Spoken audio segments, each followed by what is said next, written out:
I'll never erase the image of Lisa walking through that front door that evening.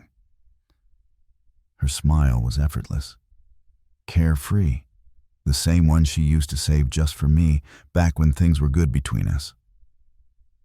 For a split second, it almost fooled me, but I already knew where she'd been. More importantly, I knew who she'd been with. She strolled in, humming softly, placing her purse on the counter like it was any other night, completely unaware of the storm quietly simmering across the room. Then her eyes landed on the photo I had placed in the center of the kitchen island. The low overhead light highlighted it perfectly. I saw her entire body freeze. That smile vanished instantly. Her skin turned pale. Her breath caught, and she took a shaky step backward, like the image had reached out and struck her. She clutched the counter, her fingers white from the pressure. I had printed it earlier that morning. A glossy 5x7, crystal clear. She was in a red dress I gave her on our anniversary 2 years ago. Her head thrown back in laughter, while another man had his hand placed intimately on her lower back. They were standing in the lobby of a boutique hotel in downtown Seattle, Washington. The same hotel she claimed was part of a spa weekend with her girlfriends 3 weeks ago. I'd had enough doubt to hire a private investigator. The result? A detailed, undeniable account of everything she thought she had hidden so well. Pictures, receipts, message screenshots.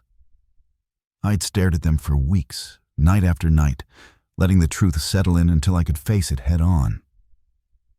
And now it was her turn. She barely found her voice. "What is this?" she whispered, her eyes flickering between me and the photo, like she was begging the universe to rewrite reality. "You tell me," I replied, my tone calm, too calm, the kind of stillness that builds just before the sky tears open. She said nothing. Her face was blank, but her eyes were pleading. She looked cornered, like a wild animal caught under headlights, searching for a way out, but there was none. "How long?" I asked, the words sharp in the silence. "Lisa, how long?" I repeated, my voice cutting deeper now. She broke. Her shoulders slumped, and she barely managed to whisper, 6 months. Half a year, 6 months of deception, of watching her slip out, lie to my face, share moments and touches and words with someone else. The fury pulsed through me, steady and cold, but I didn't let it show. Not yet. I picked up the photo from the island and held it up to her. "Him," I said quietly, pointing to the man holding her in the picture. "What's his name?" She hesitated, tears threatening again. "Matthew," she said, her voice cracking. "Matthew, the guy you met in hotel rooms while telling me you were out reading fiction and sipping wine with your friends. Matthew, who you gave yourself to while I worked overtime to cover the mortgage, the bills, your car, your entire lifestyle. That Matthew." She collapsed into sobs. Her hands covered her face as she broke down in front of me, but I stood there, still unmoved. Her tears didn't touch me. If anything, they only fueled the fire smoldering inside. "I didn't mean for this to happen," she cried. "It was a mistake." I stepped back, my expression stone cold. Forgetting to pay a bill is a mistake. This was calculated. You made a choice, Lisa, over and over again. She locked eyes with me, desperate. "I'll end it with him. I'll do anything, Jacob. Just don't leave me. I still love you." A hollow laugh escaped my throat. It surprised even me. "You love me?" I asked bitterly. "No. You don't betray someone you love. You don't cheat and lie and make them feel like they were never enough." I turned and walked to the living room, picked up a folder I had placed earlier on the table, and handed it to her.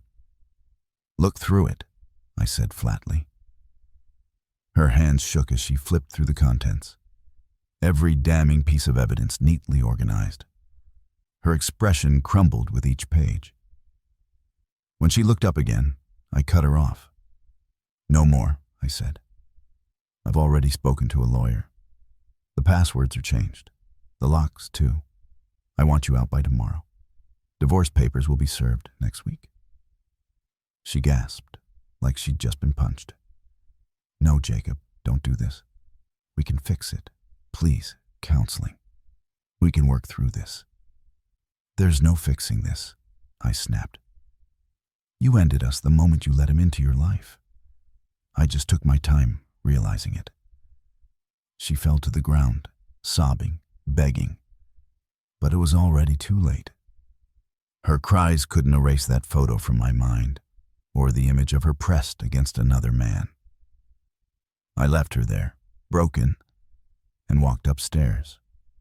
My suitcase was already packed. I rolled it into the guest room. There was no way I was sharing a bed with her ever again. Sleep didn't come. I lay awake, haunted by memories of when we first met. The wedding, the plans, the life we built.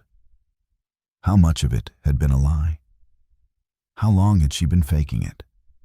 And how had I been so blind? By morning, she was gone. She left a note on the counter at our house on Birch Lane in Portland, Oregon, asking me to forgive her, pleading with me to reconsider. I didn't even finish reading it.